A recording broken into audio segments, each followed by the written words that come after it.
Good morning and welcome.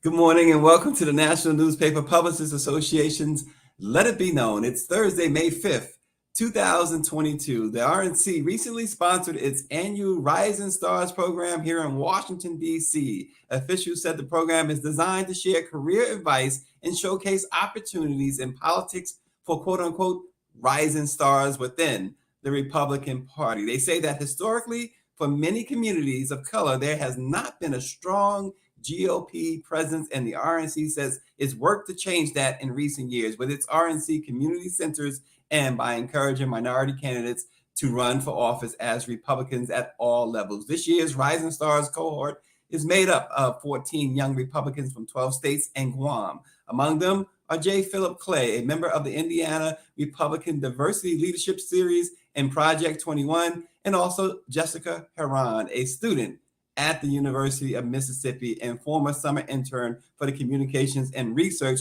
Department at the RNC. She's also a freelance political writer. They join us now. Good morning. Good morning. Thanks for having us, Jessica, Philip. Let's start, and ladies first, of course. Tell us a little bit about how did you get involved in the RNC's Rising Star program? Were you guys recruited? Was something that you had to a contest of some sort? No, actually. So, as you have mentioned, I was a summer intern in the communications department over the summer. And so I'm on one of Paris's lists. So, when he sent out the announcement of the Rising Stars program, I thought it was a wonderful opportunity to connect with other minority Republicans like myself. And so we applied, like Philip has mentioned before, we submitted our resumes and letter of recommendations and filled out some questionnaires about why we wanted to be a part of the program. And from that process, we were selected. 14 of us were selected to participate in the program. And Jessica, stay with you for 1 second. You're about to graduate. Tell us spend a few seconds telling us about you. Mm-hmm. Well, of course, like I've mentioned before, I'm an English major, philosophy minor, about to graduate with my bachelor's at the University of Mississippi. With that, I really love writing, and I got to do a lot of that when I was in the communications department at the RNC. Currently, I work in the government relations department of IDEMIA, a tech company based in Reston. And so I've been working with them on their internship program and in the government relations department and seeing another side of politics and how that works with policy and getting initiatives pushed from a tech perspective.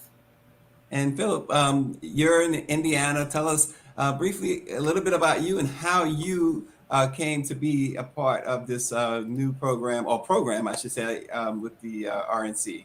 Yeah, absolutely. So I'm actually a member of the Indiana Republican Diversity Leadership Series. And so through that, Whitley Yates, who's the program director, she's the director of diversity and engagement for the Indiana GOP. Through that, Whitley actually nominated me. So that's how I was kind of thrown into the world of the RNC. It's been fantastic. The diversity leadership program, much like the RNC Rising Stars program, aims at giving minorities a chance to, test the waters of politics and also develop yourself professionally and politically. In my spare time, I'm actually a new father. I've got a 6-month-old. Congratulations! Thank you. And so my wife and I live here in Indiana. But again, super excited to have the opportunity and see where this takes us. Well, and I'm going to ask both of you this question. We'll ladies first. Jessica, what attracted you to the Republican Party particularly? And we have to say, given all of the vitriol that seemed to really elevate during, let's face it, during the Trump years. Mm-hmm. Well, I think one of the main things that maybe navigate more towards the Republican Party was the fact that I think myself and other minorities have been kind of disillusioned by the left's kind of spend more money and have an exponential growth within, our communities with our developments and achievement gaps and things. And where that's not always the case, many times there are other issues in our communities that are the reasons for those issues. So I think I was disillusioned by that. Of course, from the Bible Belt, I'm also a Christian, and so I definitely identify with conservative values from that standpoint. I'm also pro freedom of speech, and we see what's going on with social media and so many people being silenced and their voices being silenced. And I wasn't a fan of that either. So all of those things, I think, pulled me more to the Republican Party. And same question for you, Philip. Yeah, so I think to kind of mimic what Jessica was saying, I think growing up, just the values that were instilled in me by my parents and my grandparents aligned perfectly with what the GOP was saying. Um, from an early age, I can remember just feeling that need to be, I guess, in the Republican movement or be at least a part of it. Let those talking points be known. I think far too often, like Jessica said, we're often silenced as conservatives. We're told that our opinions don't matter, especially as minority conservatives. We're called tokens. We're told that our opinions don't matter, that we're race traders, all of that kind of stuff. And I think it's our duty as young minorities to step up and say that the Republican Party is very different than what the media would portray. Well, listen, Corey D. Fields, the author of Black Elephants in the Room, The Unexpected Politics of African American Republicans, wrote in a 2020 University of California press blog about Black Republicans. And I want to get your response to this. He interviewed some Black Republicans whom he said or described that he screened them based on their adherence to their party's rhetoric on race. He further goes on to say when the Republican Party and its representatives embrace white grievance, articulate anti-Black policies, and lift up anti-Black voices, Black Republicans feel unable to talk about Republican Party policies, I should say, in ways that will uplift Black people. He goes on to say the only Black Republicans who are able to gain a platform are those who articulate ideas consistent with white grievance. Can you respond to that and help us to understand why that summation mostly prevails among a large swath of Black Americans? Philip, would you like to go first? Ladies first. Well, to me, I feel like that has not been my experience. They take what Chairman McDaniel, the wonderful initiatives that she's taking with minority Republicans, right? With the Rising Stars program, putting community sitters within communities like Latino communities to help people become citizens, right? And so we see all of these things that are going on in our community. So to me, that has not been my case. I feel like Chairman McDaniel and her leadership has definitely put minority issues at the forefront. And so that is what I am seeing. And that is what is one of the things that's drawn me to the Republican Party, right?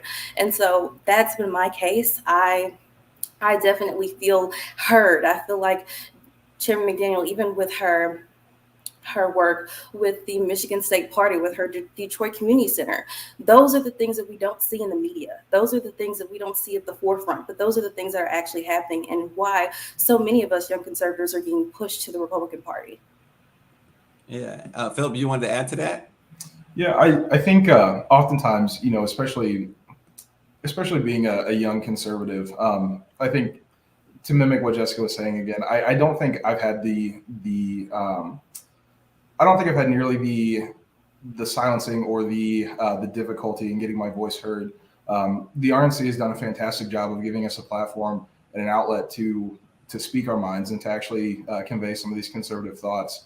I think the goal that I have is making sure that the generations after me feel the same way and they can still, convey their thoughts and express themselves. Yeah, and along those lines, again, we have to ask: does it trouble you that we've seen really without, any uncertainty that an assault that's been led primarily by Republican leaders on the right to vote and other policies, and most recently and most specifically of late, the abortion rights that disproportionately affect Black women? I mean, we know that these are policies that are put in place by the GOP or by Republicans anyway. And I know that there has to be a separation between the GOP itself and the politicians. But can you speak to that? Because the policies, is particularly over the last several years, appear to really damage Black America more so than other parties. I would have to disagree that the things that we're seeing right now in abortions are actually damaging. I mean, from the statistics, over 20 million Black babies have been killed since Roe versus Wade has been pushed, right? And so, and we're already a minority community in and of itself. So 20 million is a lot of lives, right? And so I think that me being a conservative and me being pro-life, that I don't like to see or don't like to hear about that, that being something that goes on a lot in our community. And so I personally don't think that it's something that disproportionately harms Black Americans. I think about the Black babies that get to live because of these initiatives.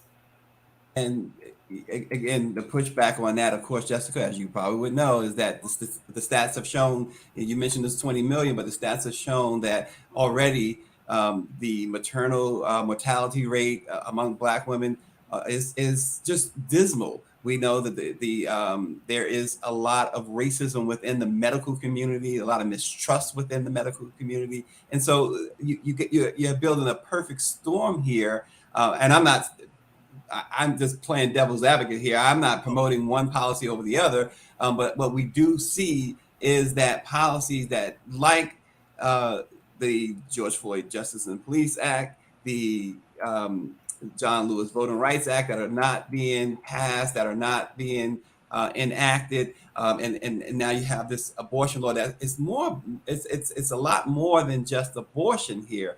But again, we're seeing that these policies are mostly devastating to Black communities, Philip. Yeah, I kind of lean towards Jessica's beliefs as well. If I focus on Indiana specifically, my home state, in 2020, there were over 7,000 abortions. Of those 7,000 abortions, 50.62% were of minority children or minority babies that were aborted. And that's when you give the data of, or the numbers rather, of how many people are actually of color having these abortions. I mean, it's largely disparaging. I would say that a lot of the policies that are put in place are focused with everyone in mind, trying to protect instead of hinder. Now, oftentimes in policy, you can't have everybody be appeased. And I think what Republicans are trying to do now is make the best choices with the information that they have available and go from there. Yeah. Well, joining us now from Capitol Hill, Lauren Burke of the Burke File, and also Robin Massengill out of Washington, D.C. as well. I know that, good morning, Lauren and Robin. How you doing? I know you've been listening to the discussion, and I know you both, I'm told, have some questions. So I wanted to bring you on. Robin, we can start with you because we know Lauren is just the expert of experts, so I'll save her for next. Go ahead, Robin. She's muted. Oh, you're muted, Robin. I'm sorry about that. Good morning, guys. Pleasure to meet you and to hear your positions. And I heard, was taking notes on what you said. I was listening to your, what you said about why you are Republican. But outside of your ability to speak your mind, which I believe is a tool being used by the right to suppress speech on the left. Interestingly enough, I don't think the left is interested, or the left and the right is really ridiculous to me, but I don't think that Democrats are interested in silencing speech. I think that we're interested and concerned about speech that is dangerous and autocratic and authoritarian and has caused violence throughout the country, and particularly in the last 4 years. So, there used to be a time when the conservatives actually had a position, whether it was family values, whether it was, they had all kinds of stated positions. It does not appear that the Republican Party has any position at this point other than pure power. So as a Black person, as Stacey just asked you, regardless of your perception of what the Republican Party is, largely as we see the Republican Party is moving on straight sheer power, gerrymandering, not allowing people of color to, vote, suppression of the vote, and taking away women's rights to decide about how they should use their bodies. So what really is it, outside of you being able to speak your mind, is appealing to the Republican Party for you? From either of you. Well, again, like I said, I am also conservative Christian from the South. And so, like I said before, I am pro-life with that. But also, like I've said. But do we know anyone who's not pro-life? Mm-hmm. I mean, who is not pro-life? Mm-hmm. I mean, abortion is not about pro-life. It's about autonomy of the body. So who do you know is not pro-life? Mm-hmm. Well, also, in addition to that, like I've said, I mean, you definitely made some points about some of your issues with the Democratic Party, with the Republican Party. But I also would like to argue that there have been many initiatives within the Democratic Party that haven't seen the exponential growth that we've been told that we will have within our minority communities as well. So do we see that in the Republican Party? What exponential growth have you seen with Black people in the Republican Party? Well, to me, I mean, even when Donald Trump was, whatever he was saying he was doing was not being done. What exponential growth has the Republican Party provided Black people? Well, you will look to me for one of the things that I've been really interested in are education initiatives that we see with governors like Governor Chris Sununu, right? How in his state, how wonderful they're doing with their model, their Republican model, with their charter schools, with their boarding schools, compared to the public school system, which we largely know has been something that Democrat have put money into, but haven't seen exponential growth within our Black communities, right? I know myself that those things have not really been helpful to us, and we're largely, the population that attend these public schools, right? And so to me, that was one of the very big initiatives. Like school reform was one of the things that pulled me to. On top of that, we see about the border crisis. I wrote an op-ed with Paris about this, how a lot of times with our border being unsecure, we're getting drugs coming into this country. Well, where do those drugs end up? They often end up within our communities, right? And so, heroin, fentanyl-laced heroin, those deaths are surging within the Black community. And so all of these things are things that pushed me to the Republican Party, those policies. It wasn't just being pro-life, and like you said, that can be a little thing, but it was all of these policies in and of themselves that I felt like conservative policies were pushing the things that I saw issues within my community. Yeah, and I know Lauren wanted to jump in there too. Yeah, you might be surprised. So I actually do think that there's some censorship going on. Our press is becoming more and more partisan, so MSNBC has become the DNC channel, just as Fox News has become the RNC channel. And as a result, there's certain conversations that we just cannot have. I mean, we just watched Taylor Lorenz go after an aggregating Twitter account because she disagrees with what they're putting out. That's why that story was written, They're just sacred cows that you can't criticize. And that does look like censorship to me. That does look like a form of going after freedom of speech, quite frankly, and particularly if it's from the right.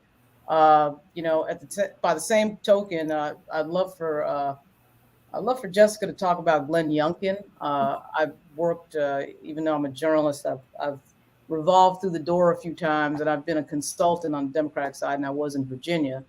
And we saw the way that Black folks are used on the Democratic side with regard to being like the tokens that have to be rolled out to go up against other Black candidates, which in the case of the primary for the Democrats in Virginia last year, where there were 3 Black candidates, and Terry McAuliffe, hired 2 campaign co-chairs to shut everybody up from any criticism that Terry McAuliffe was going to get from Black people, so that we had that whole game going on.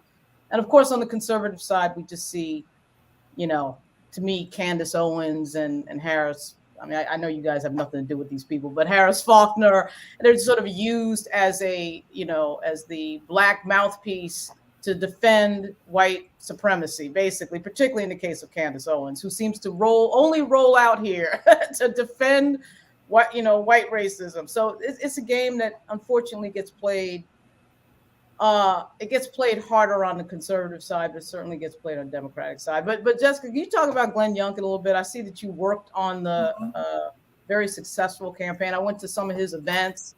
I looked at that and I was like, oh my God, this guy is going to be, this campaign is really good. It was like a presidential level run campaign. It's unbelievable how good it was. Can you talk on that a little bit? Yes, well, I can't really speak too much to Governor Glenn Youngkin's his work as the governor of Virginia, because I was doing advanced work at that time, and I haven't been as much into Virginia politics as I should be. But it was definitely a wonderful event. It was so wonderful to see the amount of people for Black and white and Hispanic and just all the different people who were at his inauguration. And then, he made this comment about, how diverse him, the, Attorney General, and then, Winsome Sears, the Lieutenant, Winsome Sears as well being there. So I think, honestly, I see all of this diversity, these people being proud of being conservative and pushing conservative values, and I think it's great. Yeah, it was pretty embarrassing to watch. Actually, as a consultant for Virginia's former Lieutenant Governor Justin Fairfax, who dealt with Winsome Sears' transition team. And I frankly thought it was a little embarrassing when the Democratic Party flipped out when Governor Youngkin put out like a proclamation saying it's Winsome Sears Day and she's the first Black lieutenant governor, which she is. She's a historic lieutenant governor, and Justin tweeted out, hey, she's a historic lieutenant governor, and Twitter account blew up, but like the Democrats were mad that we were making that point. I said, she is a historic lieutenant governor. I don't know how you get around this. So at any rate, I know that you guys probably put with a lot of flack as Black Republicans, because there's just the stereotypical thing, and then you get linked to people you have nothing to do with, like I said, Candace Owens, so it's like you have to carry the weight of all that stuff. But just generally, can you talk about how it feels? I mean, Stacey asked us a little bit, the assumptions, Phil, the assumptions of like, who you are and who you really are and what you really believe versus the stereotype of Black conservatism. Can you talk about that a little bit? Yeah, I think to be a minority conservative, I think you do have to have thick skin. The word token seems to get thrown around a lot more lately than it used to. For me, it's about being me. It's about believing the beliefs that I believe in, instilling those beliefs into my child until he can, form his own beliefs. I think to look around the room, especially when we were in DC, and see so many young conservatives of color, not just Black, but of color in general, was really inspiring, because that shows that the Republican Party for tomorrow is going to be very diverse and very different. I think it's easy to get caught up into today. I think we need to have a focus on tomorrow. Jessica touched on it earlier, but the RNC and Chairwoman McDaniels envisioned a very diverse party. We had the chance to ask her, how do we continue to do that? The community centers are obviously a very big point that we need to continue to make. And the fact that, we are opening, I think right now they're at 25 or 26 community centers, and they're opening them months before elections. So it's not like we're here opening community centers, we're going to be leaving in a couple of weeks. The RNC and the GOP is actually trying to make roots and really just give back to the communities. And I think that's super important. And let me ask you both. The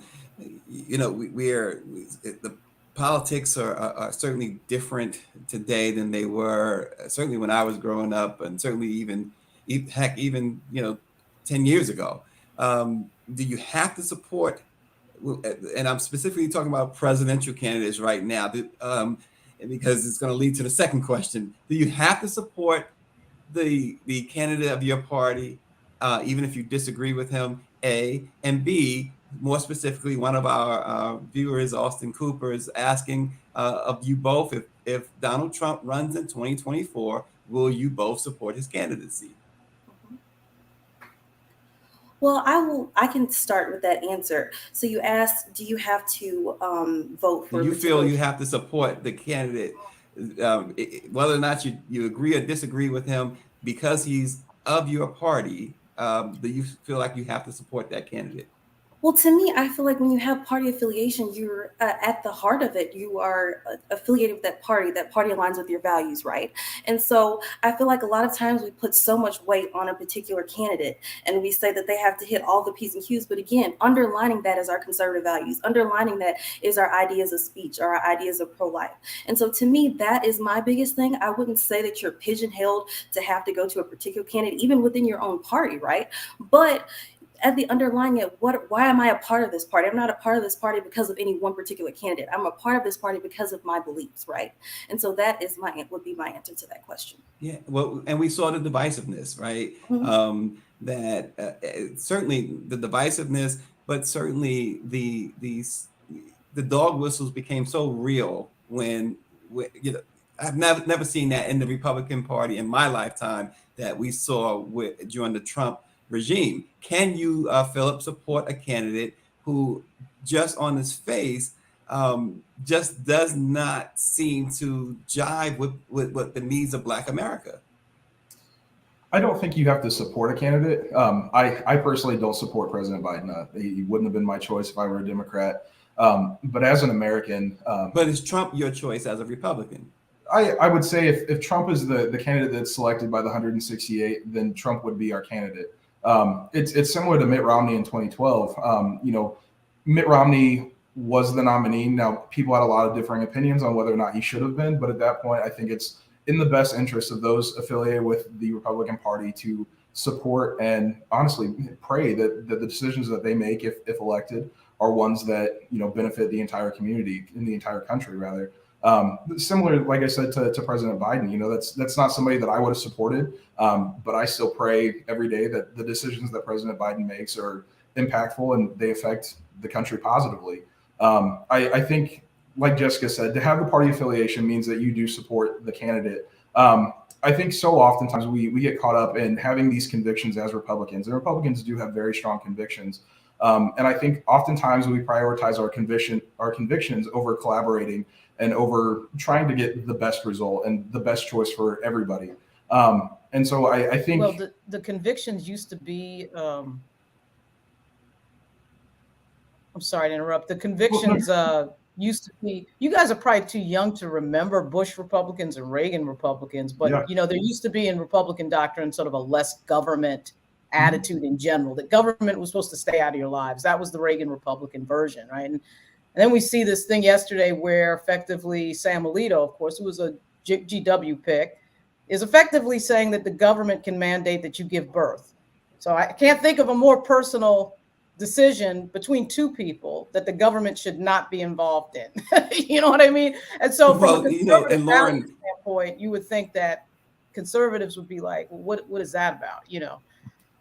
Yeah, and along those lines, Lauren, and this I'm going to mention this to Jessica and Philip. Now we are seeing that the right is accusing Judge Ketanji Brown Jackson of leaking this decision.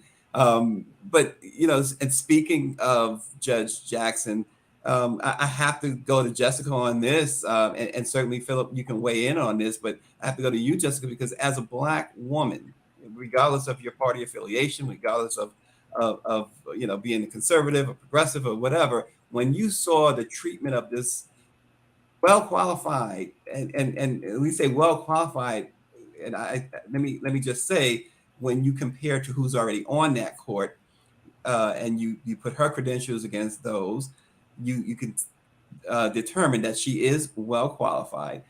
The abuse, and I can't think of a kinder word. The abuse she took. How did that make you, as a Black woman? She's shattering the glass ceiling there. How did that make you feel? Mm-hmm. Well, I want to say a few things to that question. So the first thing is the Supreme Court of the United States is a really powerful position to be, right? And so to me, I want to make sure that whoever is going to be put onto the Supreme Court is the best candidate for that job. And so part of that in our due process is having, what we saw her go through the systems and processes. And so I think, to me, that's how it makes me feel. I didn't feel. Yeah, but Jessica, you did not feel that there was some racial undertones, at least undertones. I mean, many folks said there was just right out racist, some of the things that went on there, but you didn't see and have a problem with some of those undertones that was really percolating in that room, in the Hart building. I mean, I feel like you have issues on both sides, right? That's things that pull your hamstrings on both sides. Like I said, I think that the Supreme Court of the United States is a very big seat, regardless of what party affiliation you're with, you're Republican, you're Democrat, you're woman, you're man, you're Black, you're white. That is a big seat to fill. And I feel that when you are a person who's going to a candidacy for that particular position, you're going to be open to some uncomfortable questions. And that's just a part of the job. That is how I feel. I want to know that the person who is going to be put in that position is going to be the right person for the job, right? And so those questions are going to be hard, and they're going to be hard for any candidate, Black, white, Latino, woman, man. That's how I feel. I feel that it is a very big seat to fill, and you need to be able to go through the due process to be able to make sure that you can be there and you can be effectively lead this country. Well, Philip, I believe that my position at the Black Press, senior national correspondent, and they've allowed me to be the host of this program, is a very important position. But I don't think that Dr. Benjamin Chavis or Claudette Perry, our executive administrator, would be within their rights to lambast me over, race, come at me in a racial way. I'm not equating my position to the Supreme Court, but there are many important positions. Race should not be a factor, and it's clearly appeared that from many points of view that there was a lot of race baiting going on there, and really many would characterize it, Philip, as a lot of disrespect. Your position on that? Yeah, I think precedence was kind of set during the Trump administration with Justice Kavanaugh and Justice Coney Barrett. Being biracial myself, my mother's white, having seen Amy Coney Barrett adopt two African American children, or African children rather, who are now African American, seeing some of the questions that were raised about her and her intentions in doing so, that really struck a chord with me. I would say that the precedence was set previously. Much to Jessica's point, I think. Yeah, but you can't. You kick my cat, I kick your dog, right? I mean, we don't. Isn't this the problem with democracy? Why many people on both sides, whether you're Democrat, whether you're a Republican, whether you're an independent, whether you're like me, who care less about what party you're in, isn't it the problem why many are saying that democracy is just about dead? There is no decorum anymore, it appears, and we are saying, well, it wasn't as bad as what they did to, my person 2 years ago or 4 years ago. I mean, isn't that problematic? It is, absolutely. I'm a big advocate of what I would call diplomacy over daggers. I say today there's so much mudslinging and there's so much, as you alluded to earlier, vitriol that happens within politics in general. I think we lose sight of the fact that politics is supposed to be beneficial for everyone. You can have your conservative beliefs, you can have your liberal beliefs, and you can come to the table and you can sit together and you can work on an outcome that's best for everybody, that everybody feels that they're included in that. I think we've kind of gotten away from that. I guess the question is, how do we get back to that, right? How do we take a step, and how do we, move forward, and how do we get back to center?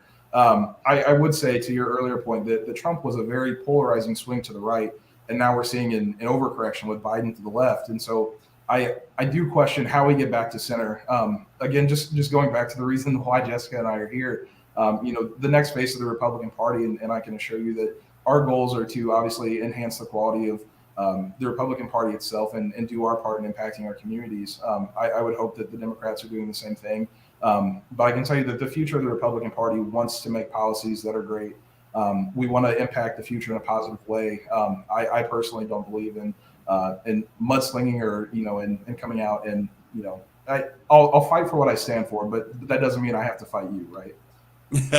Robin, I want to bring Robin back in. I know she has some thoughts on all of this as well. Robin, I yield to you. I actually just am learning a lot from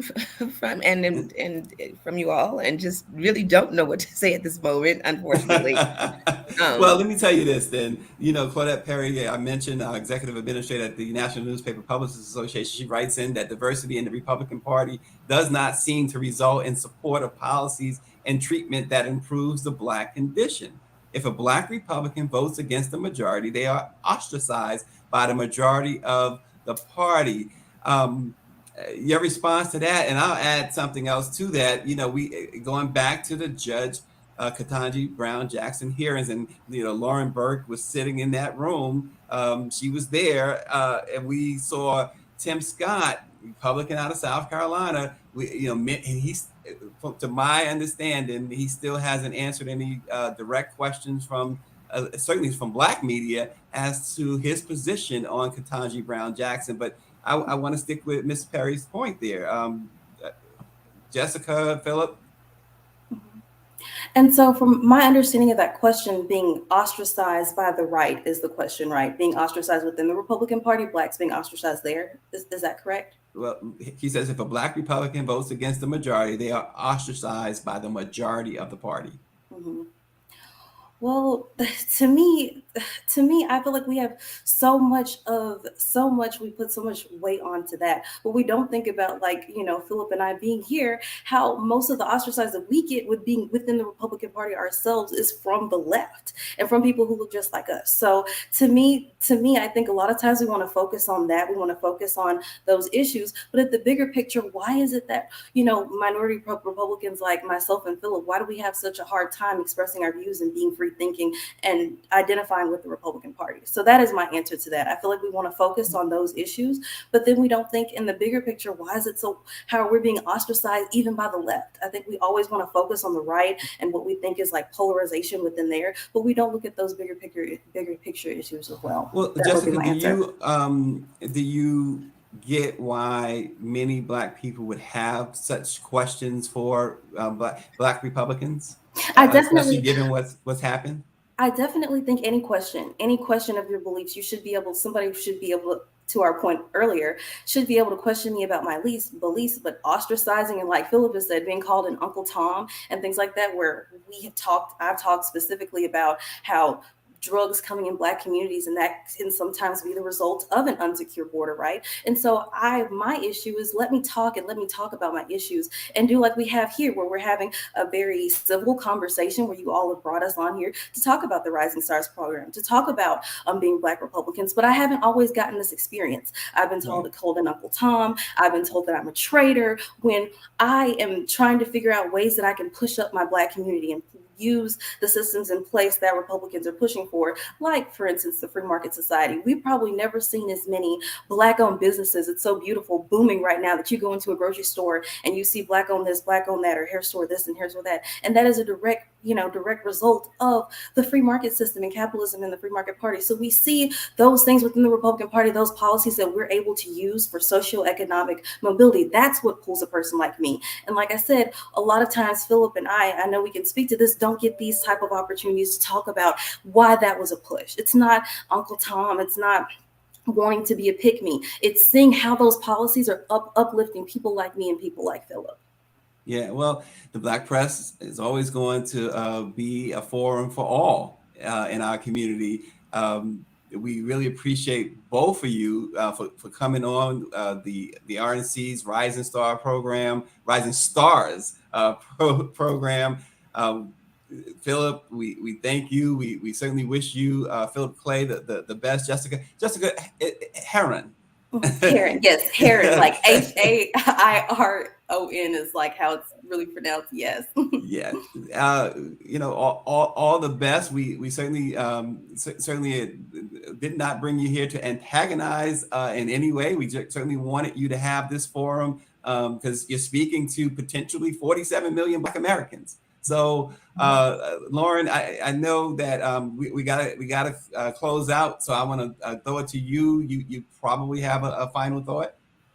Yeah, there's a lot to unpack here. The thing is, you have two rising stars coming up at a time when we have some very vitriolic politics, and the Republican Party is changing from a traditional conservative party to the Trump conservative party a little bit more as we go forward. We don't know that that's going to be true, of course. We don't know that Trump is going to get the nomination, but it just feels like that's coming, And also, we're just caught up in a time of just high partisanship. As much as I hated to see how Judge Jackson was treated, and I think, certainly the Republican strategy of linking her to pedophilia and sexual violence, I thought was strange and crazy. I also understand what happened with Brett Kavanaugh. He got no due process. He was treated very badly, and the Republicans were committed to dishing that out to the next Democratic nominee. And so that's just part of our vitriol in our politics. And good luck to both of you. I know that I know a lot of Black Republicans, and my Black Republican friends are typically Black Republicans because of financial things and money opportunities and business opportunities, not so much the culture wars that we are hearing about every 5 seconds. So good luck, and it's great that you joined. It's great to have a conversation. J. Philip Clay, Jessica Herron, certainly Lauren Berg, and Robin Massengill, thank you so much. And thank you all for tuning in to Let It Be Known. We'll see you tomorrow.